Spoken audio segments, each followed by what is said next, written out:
Good afternoon, everybody. Thank you for joining us today at this event, which is kindly sponsored by Shelterbox Book Club. Shelterbox is an international disaster relief organization which provides emergency shelter and aid essentials, enabling people to survive and recover. My name is Adam Biles. I'm literary director at Shakespeare & Company Bookshop in Paris, and it's my great honor to have been invited to speak with Marlon James today, to mark not just the 10th anniversary of his Booker Prize-winning novel, A Brief History of 7 Killings, but also this beautiful 10th anniversary edition with a wonderfully insightful introduction by Bernardine Evaristo.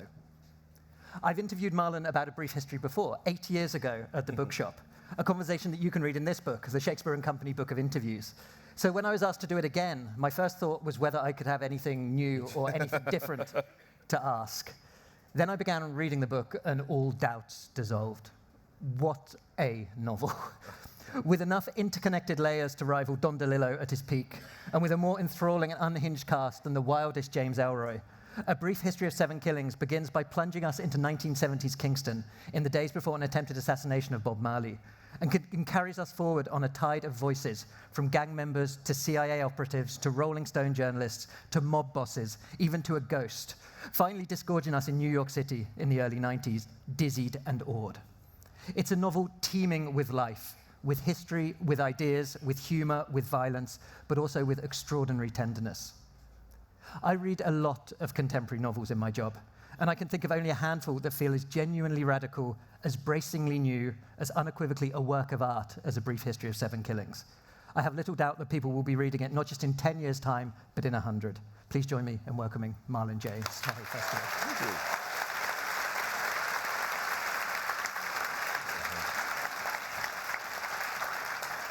So, as I alluded to in the introduction, it's quite odd for me to revisit an interview. I can only imagine what it must be for you as a novelist to revisit a book. So if it came out 10 years ago, because of the sort of glacial speed at which publishing operates, Right. I'm assuming you probably finished it about 12 years ago. Somewhere around that, yeah. Yeah, which means you probably started working on it about 15, 17 years ago? Something like that. Because I was teaching at the time, so to write a book and teach 5 classes was kind of hard. And also this book, because it's you know, the irony about this book is that I was trying to write my shortest novel. So was Herman Melville with Moby Dick. Really? Yeah. God, that makes a lot of sense. Yeah, because I was reading all these crime novels, and they're all short. I was reading a lot of like Jean-Patrick Manchet, and I'm like, I'm just gonna get in, shoot some people, get out. Right. And and this little short novel, because I couldn't figure out how to end it, I started another short novel, and I couldn't figure out that one, so I started a third short novel. And it was my friend Rachel who figured out that it's actually all one novel. And the cool thing about that is when I figured that out, I had already written 400 pages. Yeah. That's good. But yeah, I'm obsessed with short novels. Yeah. Because I can't do them.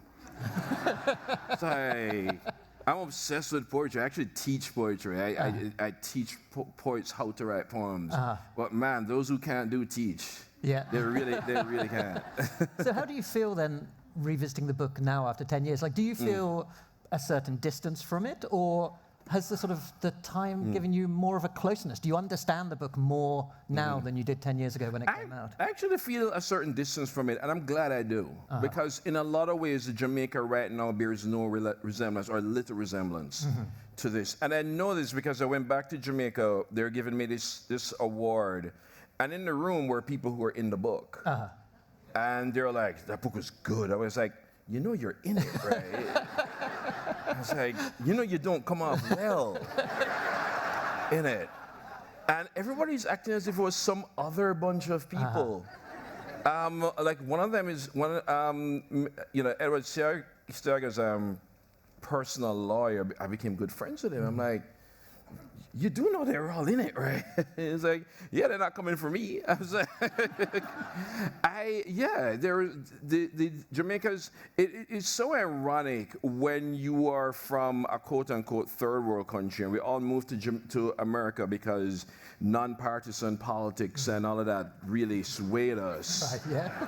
And I go back to Jamaica, and the headline is Nomination Day Passes Without a Hitch. You know, JLP and PAP supporters have barbecue. You know? I go back to America and it's like, white power. I was like, hold on, when did America become the third world country? Like 2016, wasn't it? something like that. Well, we became far worse than that. So for anybody in the audience who hasn't yet read the book, I think one of the things that must be so striking when you first open it is this sense of voice that you find on the very first page. And it's funny because it's sort of both carries you through, but also it makes a lot of demands of the reader. Like you don't ease us in. You're sort of immediately we're in this very distinct, very kind of localized voice. Right. Did you know you were writing, in one sense, such a challenging book as you were doing it? Did you expect people to sort of to at once call it sort of demanding and challenging, and then also to engage with it at the level that they did? I didn't know. I was hoping. I have no problem with a challenging book if I feel I'm awarded. Yeah. At the end, I feel rewarded when I read Master and Margarita. Yeah. Even though every time I read that book, it's a different book. Sure. And I feel rewarded by Ulysses. We're not going to talk about. I mean, I don't feel rewarded by Wuthering Heights, Right. which is which is an astonishingly awful novel. Everybody knows me in the Brontes. It's Jane and I'm sorry, you Emily lovers. You're wrong. But that book, I was terrified writing that book because I wasn't going by any model. Right. I wasn't following any model, and I remember I had this rule where I would leave it in until my editor takes it out. Yeah. And they didn't. But and also because of the books I was reading at the time, I was reading Mrs. Dalloway, which is the last novel anybody expects to say when they read my book.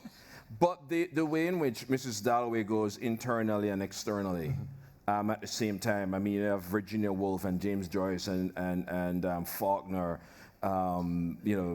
inventing or at least revolutionizing stream of consciousness. And I wasn't trying to write a stream of consciousness novel, but I knew that these characters were doing that, talking about internal lives quite a bit. A lot of, very, for want of a better word, epic stuff happens in it. A lot of violent stuff happens in it. But the characters themselves, for the most part, are really just sitting down and talking or thinking. Yeah. So you really could say, the book is about a bunch of characters who sit down and think a lot. And that's basically it. It's funny that you mentioned Ulysses twice. The last time I was here 2 years ago was to celebrate the centenary of the publication of Ulysses. And we did a big project at the bookstore, which was really sort of engaged with the book in different ways. And when I was rereading A Brief History, it was actually that experience that came back to me. I mean, obviously, I think Molly Bloom's soliloquy at the end, but like that sort of that presence of voice, and I guess the what it demands of the reader, but also what it returns. Yeah, I knew the novel couldn't have been any other way, but would be driven by voice. For one, there were so many of them, and the one voice I didn't want to hear was mine. Yeah. And I think that stems from always wanting to know this story. I was 6 years old when Bob Marley was shot. And at the time, my parents were both cops. My mom was a detective, which means nothing went past her. She brought her work home with her. Yeah, and my mom was a facts and figures detective, so she's the one who look at trends and can tell you that place will be volatile next week. And she just goes, don't go down that street tomorrow. I'm like, what? And without fail or something. But because of that, I mean, my mom was pretty unflappable. Yeah. And the thing about the shooting is the first time I saw fear on her face. And I'm 6, I can't process that. Yeah. But I remember it. And and I've always been haunted by that event. The event that begins the novel also comes from my mother, because the character who is a ghost, my mom and people from that generation still think that a certain Jamaica died when he died. So it was a loss of innocence. It was almost tantamount to when Kennedy died. Right. And so yeah, those two things are the two losses of innocence that sort of made the bedrock of the novel. Let's sit with the ghost for a moment, because one of the things when you have a novel in which voice is so dominant, I guess often it's kind of a quest for realism. Right. And so by then sort of including a ghost narrating certain of these chapters, that's almost kind of undermining that realism. So that obviously was a conscious decision on your part. It was. One, I'm not the biggest fan of realism, especially when I started writing genre fiction. And I've always taken the whole idea of realism to task. Right. I'm like, I mean, there's just so many mediocre, pot-bellied, New York frustrated writers who some will have a wife and 2 mistresses. And I'm like, dude, there's more realism in Narnia than your social realist novel of 1960s New York. But also a Jamaican novel, to write a Jamaican novel is like writing a Colombian novel or a Mexican novel or a Filipino novel. It's reality stranger than fiction. Right. And you know, it just the juxtaposition of things that should not go together happen. It doesn't surprise me that Gabriel Garcia Marquez considered himself a Caribbean writer, because he's right. He said, if you knew the Caribbean, you'd know why my books aren't magic. And I knew, and I wanted the regret that I think ghosts carry. If you're still roaming instead of going to your final destination, then you're doomed in some way or something didn't happen. And he's kind of mourning. He's also mourning a Jamaica that could have happened, whether by him or somebody else. He is part of a generation in Jamaica. At one point, the country's future was always a toss-up between the thinkers and the thugs. Right. And he was the first thinker to, basically be iced by a thug. And that happened for a while. And he is part of that. But also, I was also just trying to disguise him as much as possible. Unfortunately or fortunately, a lot of his nephews and nieces became novelists. So some of you have even read some. Sadie Jones wrote the novel Outcast. Oh yeah. I remember a fan met Sadie Jones, and she's like, "So you're the one who turned my uncle into a ghost?" I was like, "I had no idea you knew. I thought I hid this from everybody." Because it was her uncle. Yeah. And I mean, I usually don't reveal who is who. Sure. In fact, it wasn't until a few years later I realized I changed every name but one. And it was the worst name to forget to change. It was a CIA station chief. Frank Carlucci, and of all the names, because this is a man who nearly destroyed Miramax because they mentioned his name in the movie, in Raoul Peck's movie in Lumumba. Yeah. And I left his name in the book. So you're always looking over your shoulder. I guess he's not much of a reader. So. I remember last time when we spoke, you talked about one of the sort of inspirations, at least for the structure of this kind of, I guess, decentered narrative, because when we'll come on to the figure of Marley a bit later, but one thing, if you haven't read the book, you should know is that he's never really in the book. Right. It's sort of the characters circle him and they kind of see him from different positions and from different levels in society, but he doesn't actually feature as a presence. And you talked about how this was in certain ways inspired by the Gay Talese article, Frank Sinatra Has a Code, in which Talese goes down to Florida, I think, and tries to interview Sinatra and keeps getting kind of fobbed off with the excuse that Frank Sinatra has a code. And so he decides to write the article from all these different perspectives. Yeah. And I hadn't read it last time we spoke, and I have now. And the thing that occurred to me when reading it was like, it's an extraordinary structure, an extraordinary approach to somebody and an event. But in Talese's case, he had the voices, like he spoke to the people. In your case, you had to create them, and you had to sort of not only come up with the voices, but also position them around Marley.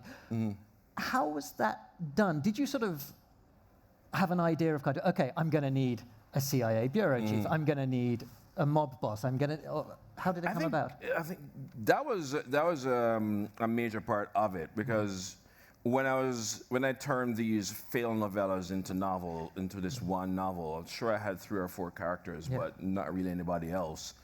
And even the Bob Marley thread wasn't immediately apparent. A lot of quite a few of the characters occurred because I just started to do some detective work and just basically follow the trail of the guns. Right. And if people who can't afford guns suddenly have M16s and AK-47s, and usually if you sell AK-47s, you probably don't sell M16s. You start to go, well, where did the guns come from?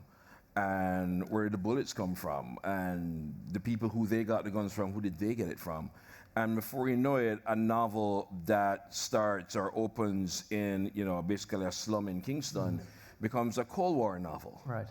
And this is, characters just started to show up, basically out of my need for them, and which was great because creating characters suck. Yeah. It's, I feel like I found them. I feel like I stumbled upon them. And again, a lot of these characters are based on real people.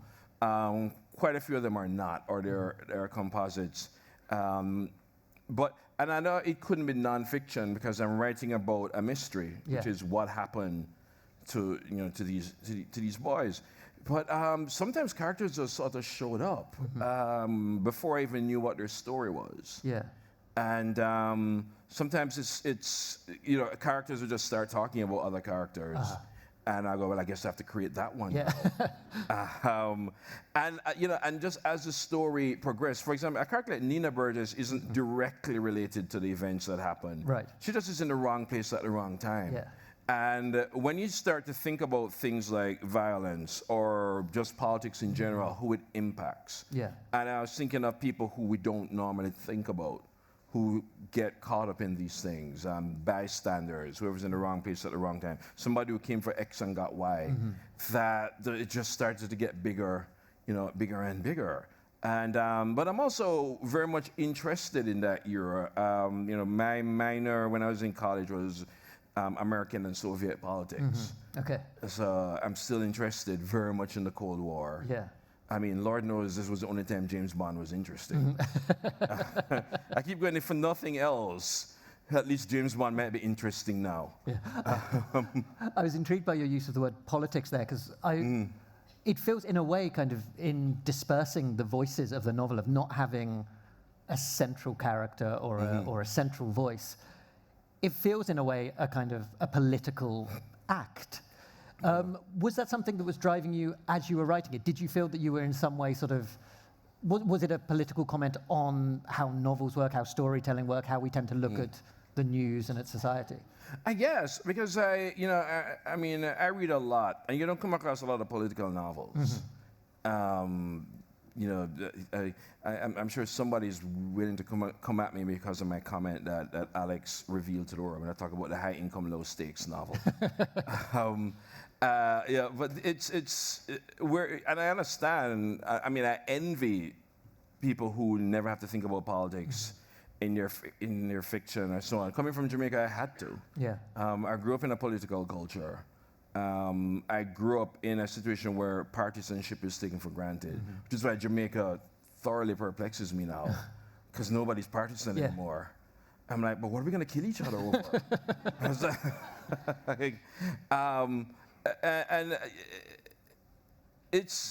There's a character, Nina says this in the novel, I hate that everything comes down to politics, and I hate that I'm supposed to know. Right.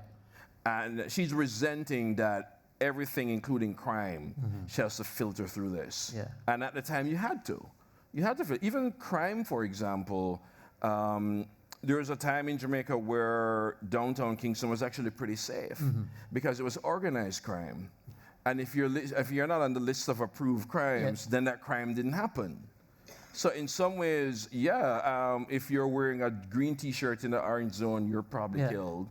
But you won't be raped, and you won't be shoplifted, because that's not on the list. And I've never thought of the term organized crime in that way. That it's not that they're organizing themselves, but they're also organizing the crimes. It's a great peacetime strategy. Because in the opposite of it, what happened was disorganized crime. And then everything was up for grabs. Yeah. And everywhere got really, really unsafe. It would be a perfect world. We'd have, justice and policing instead of we're hoping that criminals behave, but that's kind of where. But that in itself is also that all of it came from politics, and I think when you come from one of these countries, whether you're coming out of British colonialism or Spanish colonialism or anything, Latin America is a whole different kind of structure and network and so on. But that's the culture that happened with politics put at the center of it. So without even trying, it would end up being a novel about politics. Yeah. I'm interested by the fact that you have a couple of times now said that Jamaican society has changed so much, because in the book there are a couple of moments when, one is Arthur Jennings. He says, he describes the country was the same as I left it. Right. And then there's another moment where Kimmy says, Jamaica never gets worse or better, it just finds new ways to stay the same. And I get the sense from what you said today that there has been a sort of a rupture in that idea of stasis in Jamaica. Yeah, I probably grew up a little bit. Well, there are ways in which the country stays fundamentally the same. You go back long enough, the quirks and the frustrations come out. But there are also a lot of things that are radically different. I remember I was on campus at the university, and I'm giving a talk to the Queer Students Association, and I'm shocked there is a Queer Students Association. And I came in, I'm going to give this big encouraging speech. It gets better, and all of this stuff. Hear my American accent? Better. and so on. And don't despair. And you're like, we don't want to hear that shit. Do you know Beyonce? And the whole idea of queer kids thinking that as a kid they have the right to define drama as Beyonce versus Rihanna as opposed to Will I Be Killed Today. It's a radical change. Yeah. Which is not to say me and my future husband are going to walk hand in hand down King Street anytime soon, but there is this sense of possibility. Yeah. And I remember being a part of the sense of hopelessness. Yeah. And I remember being a part of the sense of frustration. And that to me is radically different. I mean, it would be, I think Nina Burgess would probably think I've been proven wrong to an extent. But then there are certain attitudes that are still there. It's not like we just woke up one morning and stopped being homophobic. We still have those things to deal with. Sure. It's interesting because the novel, as I said in the introduction, sort of spans, if I get my dates right, 76 to 91? 91, yeah. Yeah, so we're talking, 15 years. And yet, as you said, the action sort of takes place around sort of 4 very precise dates. Specific days, yeah. And it made me think, because when I first moved to France, I kind of thought of the French as a sort of revolutionary people. And then when I arrived, I found a very conservative country. Yeah. And it made me think that actually it's not contradictory to have that, because if you conserve and conserve and conserve and conserve, eventually the society is going to explode, have kind of a revolution, and then conserve and conserve again. And I was just curious, when reading, so it was just feeling the structure of A Brief History, that it does seem to concentrate around kind of 4 sort of explosive events. Does that represent a sort of a broader view of history on your part, that's how things change, things pivot around specific moments? I think to an extent, yes, but I also think some of those events you never hear of. Some of the most decisive moments in the Cold War, I don't think many of the participants would know. I remember, it's in the book, when I got that coloring book, the Democracies for Us coloring book, which actually was a thing. And it's colored the totalitarian dictatorships in grays, paint a rainbow in the democracy. I think one of the things that the novel can do very well is highlight a sort of quite a revolutionary event, or how the event affects people who don't make the history books. And Nina is not going to be in a history book. Josie Wales maybe, but most of those characters wouldn't be. And I mean, it's one of the reasons why I wrote the novel in the first place, because none of these boys who tried to kill him are in the book, so we barely know their names. And a lot of times, sometimes when an event happens, somebody has to reel from it. And somebody lives in the consequences of it. And I'm interested, in all of those things. One of those kind of nexi around which the story turns is the peace concert. And I think that links back to a little bit to what we were saying about sort of you bringing in every different level of Jamaican society and international society. And Mick Jagger. Well, that's a thing. It's like this. Before I read your book 8 years ago, I didn't really know about this event, and of course, recently it's been in the in One Love, The movie, yeah. The movie, and actually, funnily enough, I was talking to. I haven't seen that movie yet because I've got a toddler, but I was talking to a friend, and he was talking about it. He said, "Oh yeah, but it didn't really fit with my understanding of the story," and I realized that his understanding of the story had come from your book, right. actually. And so, before we talk about specifically the concert, do you feel that A Brief History has kind of been almost taken into the sort of the legend of the culture, and how does it feel, if so? It's weird because before the movie, it was one aspect of the Bob Marley story that nobody talked about. Even the documentary, which I think is far better than the movie, sort of glazed over that part. And it's one of the things that drew me to that event. So I was surprised that the movie touched on that event. But then I saw it, and I mean, that's not really how the story went at all. So I was the annoying person to feel like, no, that didn't happen. It didn't happen that way. That's not where he got shot. Yeah. That's not even the room where he got shot. And so on. I'm not sure what it means. I don't know if it means that on a larger scale, we're now, as Jamaicans, talking about the previously unsayable topics. Because this was one of the topics you don't talk about. Yeah. And if we can sort of expand it where it becomes a whole basis of a film, then maybe it means more of those sort of stories we only speak about on the porch, we start talking about. Because I think that, like a lot of countries, certain countries throwing off the yoke of colonialism, there's a lot about the past we have to reckon with.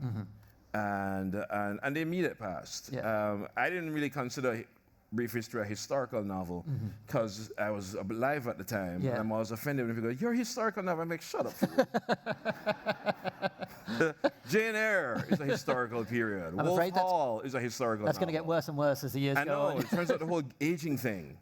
But let's talk a little bit about Marley then, because as I said, like, he doesn't feature directly in the book, but he's there. He's kind of the thing around which a lot of the story gravitates. And at the moment, so Alex Pierce, the Rolling Stone journalist who we're going to hear a reading from a bit later, refers to him as he's become kind of an allegory. Right. And I think one thing that it's difficult, I guess, if you didn't grow up in Jamaica at that time, and is to understand the fact that he was such an important figure culturally, obviously, but also politically. Right. And is it intimidating to engage with someone that would sort of carry such an important cultural weight, particularly in your home country? It was, which is one of the reasons why I didn't really engage with him. One, I wanted to write the Marley I knew, and the Marley I knew was a series of news reports. Right. It was the cool kids playing his records on some other house, certainly not my house, because that would never have been allowed. A Rastafari, the James household. Oh my God. Which is why my hair is so consistently funny. So Marley, even when he was alive, for me was kind of a sort of a spectral presence anyway. And that was, that was the version of him that I knew. That's the version most people know. And I was very careful with what I did with him. In fact, I think pretty much every time he speaks in the book is stuff he actually said. I didn't want anybody coming to sue me. I forgot the original question now. About the feeling of writing about him. He was even then he was sort of intimidating, because the thing about Marley is that Marley's starshine is just so powerful. He will take over. Right. He will take over your story. He'll take over your book. And I wanted him to be an overwhelming presence, but I didn't necessarily want him to take over the thing. Yeah. And I also knew from pretty early on it wasn't really about him, but I knew he was, in other ways, the atmosphere in which the characters have, which is why life and death made no difference to his stature in the book. Because he was already beyond that. And at the same time, there's some real flesh and blood things happened that became the turning point. When Marley was shot, he suddenly became a person.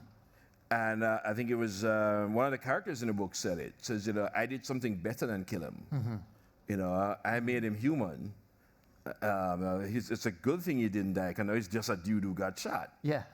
And, I think ultimately that guy failed. I think, Marley, and maybe because of his cancer or whoever, the early death club, that he became sort of a legend. But he was already kind of, in some ways, more a symbol, almost more than a person. Yeah. Although we do get a sense from the book that there was something deflating in some way about the shooting. That like there was because there's talk of, and I don't know how much this is based on fact, but like that there was whisperings of potentially sort of plans for essentially a kind of Rastafarian state to be formed in Jamaica. Yeah, but that wasn't until after. Okay. If the plan was to stop Marley before he became dangerous, boy, did they fail at that. Right. He was way more of a threat 2 years later.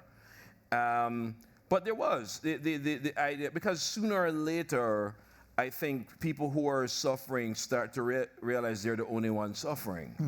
The politicians are doing pretty well. Yeah. The only people who aren't doing well are the people doing the dirty work. Yeah. And I think they were worried about that. And Bob, had a song. He said, never make a politician do you a favor, because he want to control you forever. Yeah. And he was. The only parallel is probably Fela. In terms of, I cannot think of another artist, certainly in the 20th century, who's making art surrounded by so many people meaning to destroy him. Or if they're not trying to destroy him, they're trying to exploit him. Yeah. And get something. And to make art under those circumstances, I think in itself is kind of heroic. Yeah. But yeah, it's hard. It's almost as if the more real he becomes, the more spectral he becomes.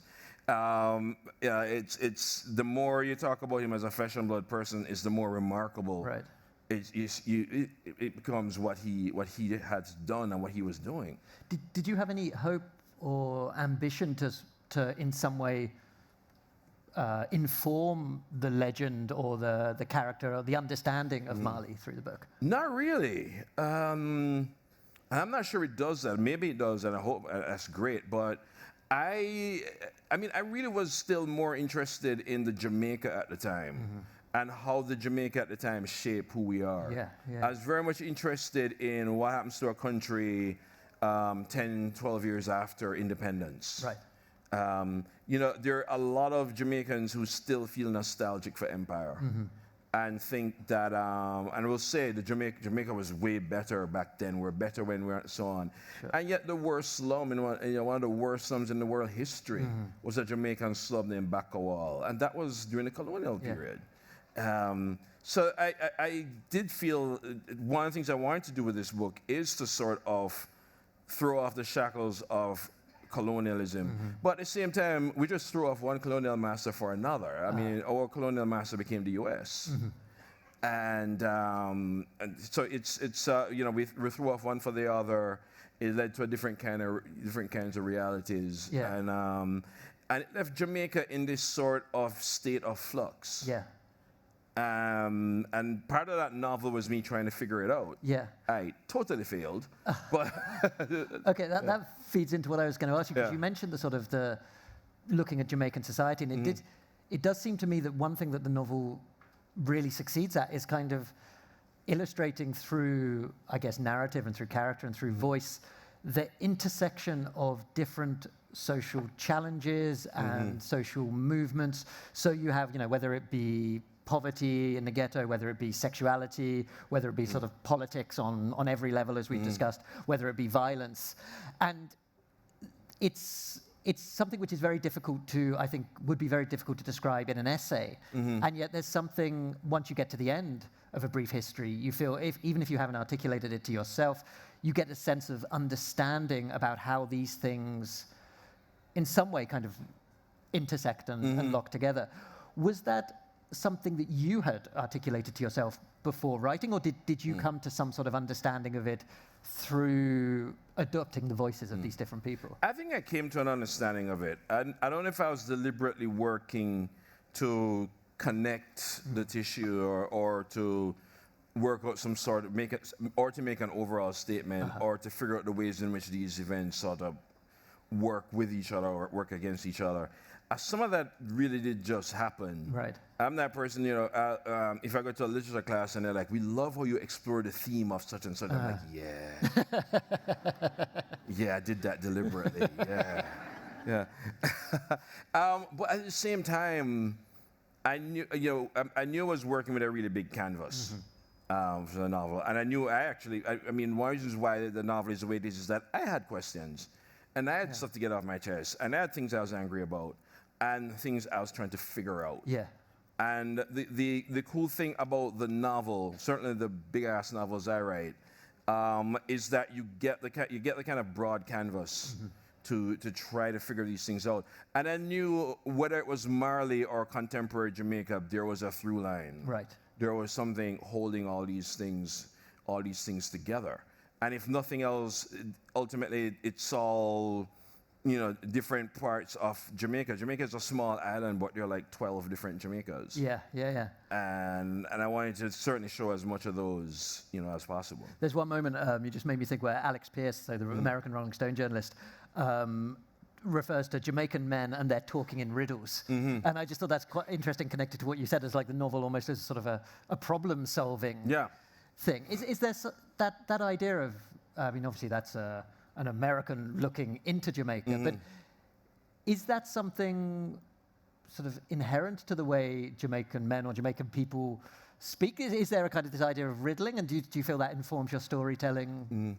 Well, I think part of it is also the African tradition of storytelling, where the Anansi story is either about the trickster or it's trying to trick you. Yeah. I also think, Jamaicans, and I'm speaking for the whole country as if I know everybody, don't necessarily play all their cards, play all their cards right away. I think they hold back. And we do that. Sometimes for a while I thought we didn't know irony. And I realized I just wasn't deep enough to get Jamaican irony. But yeah, I think we do rely on symbolism and metaphor and different ways of talking about a story. And I think part of that also comes out of the culture of resistance, where you couldn't let massa know that you're saying something bad about them. Right, yeah. And you see it, you not just see it in Jamaica, you see it in like American blues. And so on, this sort of almost double talk. Yeah. In a way to get away with saying what you really want to say. Which features quite a bit in James, Percival Everett's new novel, in which he flips Huck Finn on its head. This idea of how stories get told, I think, is interesting, and I mentioned Alex Pierce a few times now, and obviously, as a journalist, he is one person who is telling the story in his way. Perhaps we could hear a little bit from him before we continue. I'm not going to read it in a Jamaican American accent. Oh.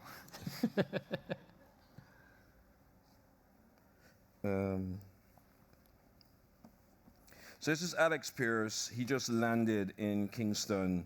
He thinks his job was to find content for the gossip section of Rolling Stone, but he thinks he's going to be a Pulitzer-winning journalist, and he's going to get an interview with Bob Marley.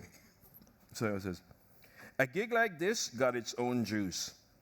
I'm in Kingston, somewhere between Studio One and Black Ark, thinking there must be a reason why hippies have such a hard-on for this scene. I mean, our poor boy can't do nothing but sing in a rock and roll band. A rich boy, on the other hand, can stop cutting his hair, call himself a hippie along with some hairy armpit chicks, confuse having the means to tune in and drop out with the conviction to fucking do it, and call himself a Rastafarian. Then he goes off to St. Bart's or Maui or Negril and Port Maria, sticking it to the man in between rum punches. Always fucking hated hippies. Worse, now you have rich bitch Jamaicans imitating hippies, imitating Rastafarians. What the fuck? But hey, it's Jamaica. At least everybody should be pumping some Big Youth or Jimmy Cliff. And yet when I get here, for the first time in a year, the only thing playing on the radio is more, more, more. How do you like it? How do you like it? And I'm thinking, this rep is bogus. I flipped to another station, and it's Ma Baker, She Knew How to Die. Switch to FM radio, and it's Fly, Robin, Fly. I asked the busboy at the hotel, so where do I hear some Mighty Diamonds and Dillinger? He looks at me like I just asked to suck his dick, and then says, not every Jamaican sells the Caliweed, sir. Even ABBA gets more play than reggae here. I've heard Dancing Queen so much I can feel myself turning fag. I'm at the Skyline, the hotel with a commanding view of the hotel in front. In Kingston, you go down the street, and there's a black guy and a white guy and lots of mixed guys, and they're all at the same hotel or at the singer's house or just on the street. Even on TV, the weather guy is black. You see black people all the time in the States, right? But you don't really see them, certainly not reading the news. You hear them on the radio all the time, but once the song is over, they vanish. They're on TV, but only when somebody just acted like a jive turkey or somebody just made them say dynamite. Jamaica's different. A Jamaican is on TV. A white woman just won Miss World, but she's from here. She just said that the singer is her boyfriend and she can't wait to go back to be with him. No shit. Some stone foxes live in this city and they can all dance. Out the window, even the traffic has music to it. That and people telling people about their bumbleclot.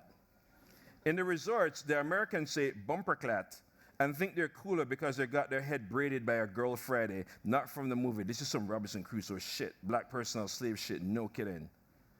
And learn to talk like a real Jamaican man. People let it all hang out here.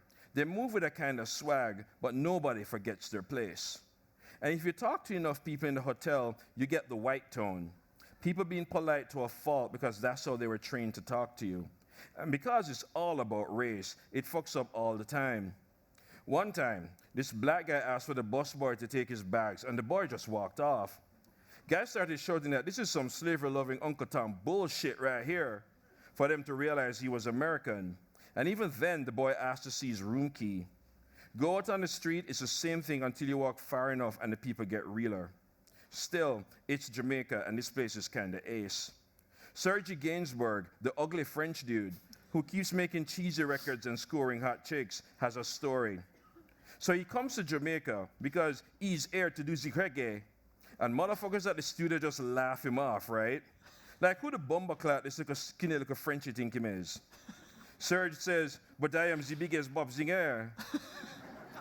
They say, we don't fucking know you. The only bumbleclat French song we know is Je t'aime. Serge says, Je t'aime, c'est moi. Gainsbourg was a god after that.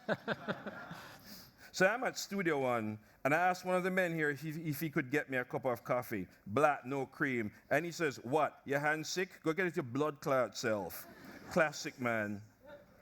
I'm supposed to be on Mick Jagger's tail, but nobody's going to call Black and Blue a misunderstood masterpiece. Not in 10 years and not in 20. And I said so in print. Fuck him and Keith anyway. And fuck Rolling Stone random notes gossip bullshit. I'm this close to getting the skinny and something big. Armageddon time, square biz. The busiest, most vital music scene in the world is about to blow up and not on the charts. The singer, he's up to something, and it's not just a peace concert. It took putting in a few years uptown and downtown and some convincing to prove to people that I wasn't some stupid white boy waiting for the limbo party for people to start talking to me. The fucking Kingston sissy at the front desk doesn't even know who Don Drummond is, but he keeps telling me that everything I might need is in Kingston. There's this too. Jamaicans are not the ones working at the hotel, but brown and white men who are always drinking rum at the restaurant and who, when they see my camera, first ask if I'm from Life magazine, then tell me where not to go. Go where they go, and you end up at the Ligony Club where it's fucking disco duck and boring rich bitches who just finished tennis and want to ball. I told them I'm bailing for the Turntable Club, and they look at me in wonder, and worse, when I don't bother asking for directions because I knew that they wouldn't know. I asked the concierge just a few hours ago, where's the jam session? He says, and I quote and kid thee not, sir, why you would want to go mingle with them element of society? I was this close to saying, dude, suck a dick already. It's cool, but this story, it's something. Thank you.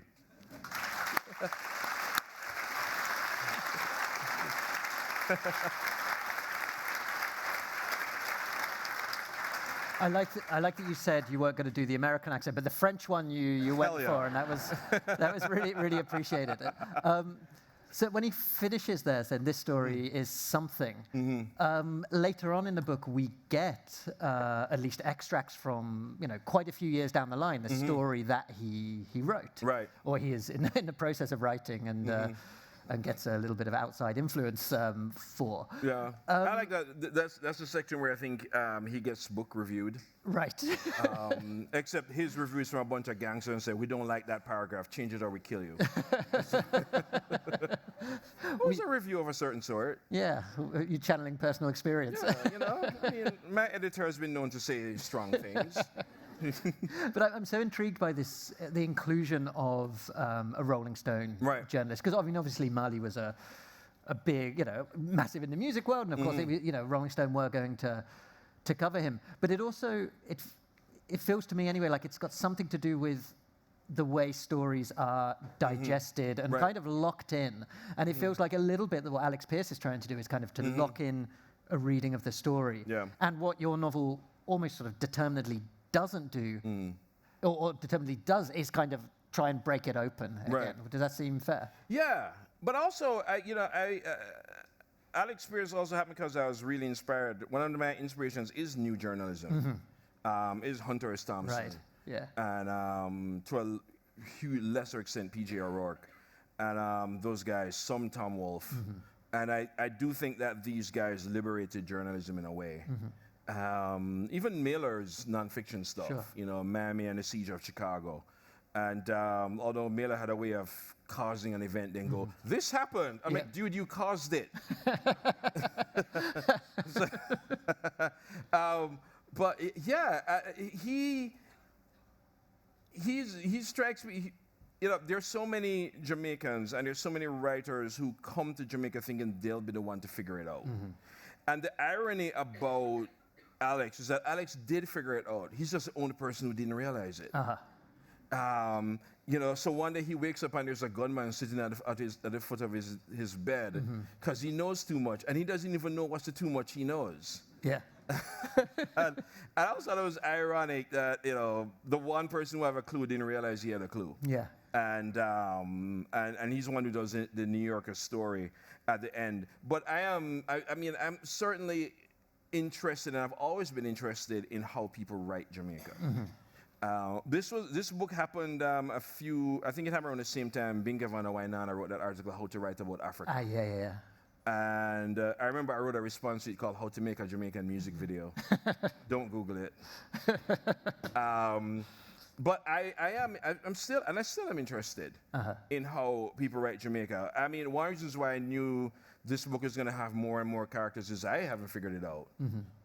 Because there's so many different ways to write it. There's so many different ways to write any country. There's so many different ways to look at a scene. And I knew the book was not going to answer any questions. Is there a kind of validity to an external perspective? Like I think we talk a lot today about sort of writing about what you know and who has the right or not to write about certain things. And it seemed interesting from reading the book, like you get different visions of Jamaica. And I don't get a sense that you are saying that Alex Pearce's vision is invalid. It's kind of the external position is going to be different to the internal position, but both have something to say. They both have something to say, and they both have crucial flaws. I think the internal vision can be blind, because seeing things super up close is not much different from not seeing them at all. Yeah. And I think certainly in my case as a Jamaican, sometimes being up close meant I was the only person who didn't see anything, or at least couldn't add two and two together. Yeah. Because I'm never seeing everything at once. And sometimes when you view from a distance, and Alex tries very hard not to do this, he sometimes succeeds. He doesn't enter the scene with a preconceived notion of what he's going to see. Because if you fly to Jamaica with an idea of what you think Jamaica is, you will find it. Yeah. If you have a preconceived notion, you will get enough evidence to support that idea. And he tries to stay as open as possible. I knew I had to do both for this book, not just for the characters, but for myself. Yeah.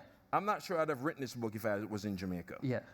or if it would have come out the way it came out. I'm not sure. I can't say for sure I would have. That kind of brings us back to Joyce, who, of course, couldn't write Ulysses in Dublin. He had to be on sort of in exile. You had to, because you need perspective, physically, maybe not always physically, and emotionally. Irene Nemirovsky fascinates me because she's the opposite. She's writing about a World War thing in the midst of it. And she's coming up with these humane depictions of Germans. And this is not perspective. She's in the middle of it, and she still pulls off these things with sweet française. Yeah. And I'm amazed she did it. I think I'd be too angry at the time to I'm not doing that with the Germans. But she did it. And that book is testimony to writing about an event when you're in the middle of it. Yeah. So it can be done. I don't know if I can do it, but it can be done. I suppose it's a strange thing to ask, considering the novel is sort of the always going to be the creation, essentially, of one mind, and yet there seems to be something in the way it's structured and in the conversation we've had that. Not that a novel is ever necessarily an argument for something, or shouldn't be, but like almost kind of an argument for a kind of, to get to the truth, there needs to be a sort of a plurality of perspectives. I'm starting to wonder if you do get to the truth. And I'm not sure a novel has to do that. Yeah. I think a novel can refine a question. Interesting. One of the things that happens in Brief History is that I do explore all the competing theories as to why Marley got shot. And one of the most compelling theories is that they weren't even after him. It reminded me of one point back in the 80s, the rage was that Lee Harvey Oswald was out for the governor, not for Kennedy. It even made the cover of Time. I bet they still regret that. But it is.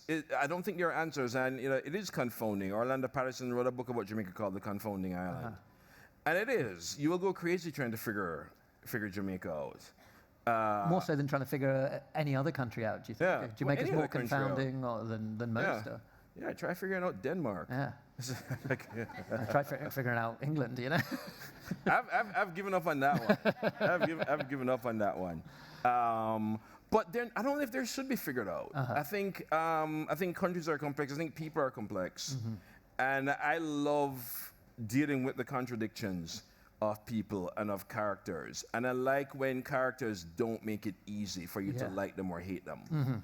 And I'm just as tormented writing these characters as some people may be reading them. Yeah. It took me. I still don't know what to do with Josie Wales. Right. Because he's a cold, psychotic killer, but damn, he has a refreshing worldview on human nature. I was like, dude, you get it. You didn't have to read Bertrand Russell. You get it. He's got a very dark sense of humor as well.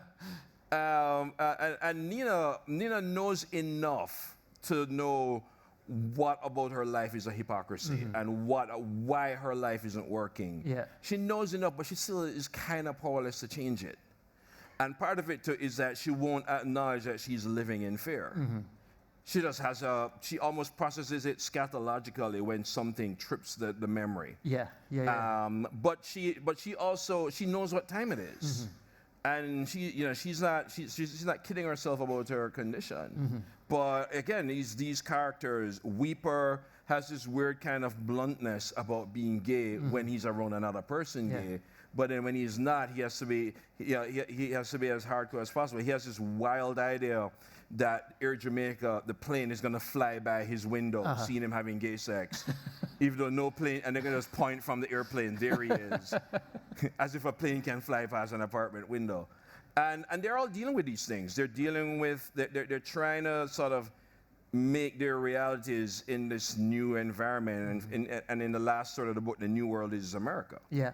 Well, let's talk about that last part of the book and sort of the timescale you decided to work on. There's a moment within probably about 50 or so pages where the deaths of Marley, John Lennon, and Sid Vicious are all mentioned. And I thought that was quite interesting in itself. So I never really reflected on how sort of these three, I mean, Sid Vicious maybe a little bit less involved in the sort of the creation of a genre, but still a sort of an iconic figure of the genre. These three genres, these three types of music, these three enormous cultural figures died within a few years within like of each 2, other. 3 years of each other, yeah. Is there something kind of epoch defining about that? Like, did you take it up to 1991 because that involved a kind of a shift into an epoch, the end of something? It was, though. 1991 was the end of a lot of things, and I think it was the end of a certain kind of Jamaica. It was the end of a certain kind of political culture. It certainly was the end of a certain kind of music. Right. Although I have a feeling that was me echoing what then happened in the 90s when Jeff Buckley, Kurt Cobain, Right. Bradley Nowell, all these guys end up being dead. Yeah. And these pop music icons who don't last. But all of these three men are all symbolic of movements bigger than them. But they're also men, and it's for one, it doesn't figure in Nina's world much. Right. But it's what do we do with these cultural markers, and does their lives or death actually mean anything? Yeah. I think Bob Marley's death did mean something. Sid Vicious, I don't know. Yeah. Not in the same way, certainly. And Lennon, not in. I mean, Lennon. Well, in his own way, Lennon, yeah. I mean, I would remember when Lennon got shot. Yeah. I guess this is the parallel there as well. Obviously, Marley wasn't assassinated. But it's also, it says something, though, that it was, again, a kind of a loss of innocence where it's the death of rock stars that become an event. And that was happening from the early 70s when, Jimi Hendrix, Right. Janis Joplin, Jim Morrison, all died within the space, again, of a few years. Right. And in the absence of them, a kind of cynicism cropped up in music. Certainly in the early 70s when you had stuff like all that mushy crap. What's her name? I don't know. I just know her. She's from Canada. Whatever. Joni Mitchell? No. What? I don't know. You give me she's from Canada. Like what do you want me to work for? I have a Joni Mitchell altar in my bedroom. Are you crazy? I was thinking like Anne Murray or something. All right. Or whoever sang I Am Woman. I can't help you. But yeah, and we trace it. It's we look at it as a and we are obsessed with, is it a loss of innocence or not? That's part of what Joan Didion was doing with the White Album. Right. Did the Charlie Manson murders really mean we slamming the door shut on the 60s? I mean, I don't think it was. Actually, I disagree with her essay. But we do it. We don't know when we're in the midst of a cultural moment, and we keep thinking, is this it? Is this it? And so on. And I think in the book, I was also figuring out what are these cultural moments? Why is it 77, 79, 84, and so on? Yeah. We're almost out of time. There's just one quote which I think, I didn't note it down, but I think it's from Tristan Phillips late in the book.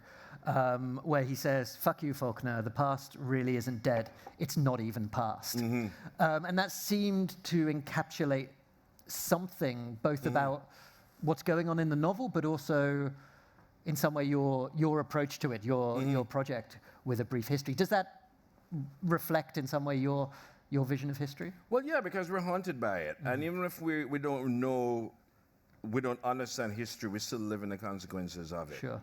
I don't expect people to fully understand or fully know when they're responding to something that's an outcome of slavery or colonialism or, things that it's interesting reading Safdam Sangera's new book, Empire World, where he talks about even the very simple ways in terms of, say, public health, how a decision, something done in the 1800s, maybe where we still have sodium deficiencies or whatever now. And also because it's a haunted novel. I mean, it literally begins with a ghost. And I think we're a haunted country in a way. There are just so many ghosts going around, and a lot of them don't have names. And I mean, it really, the book is literally about dead people. And I sort of want to respond to that. I think I understand why there's sort of a cult of the dead in New Orleans. Yeah. And you have Dia de los Muertos in Mexico. Because if, again, it goes back to Marquez, I don't think it's so much magic he's talking about so much as ghosts and spirits, and that people never really die. They just hang around and they'll make trouble if they want. Yeah. But nobody ever really dies. That feels like the perfect place in which to leave it. I could talk That's to you not the kind of profound. for hours about this book, but unfortunately we've got about 30 seconds left. Oh. I will be back later at 8:30 tonight speaking with Hari Kanzer and Isabella Hamad about writers in the world, so do come along to that if you're still around. Marlon will be signing copies of A Brief History now in the bookshop, so... I'll sign your other books as well. I'm not that guy. There you go. Please join me in giving a big round of applause to Marlon James. Thank you so much.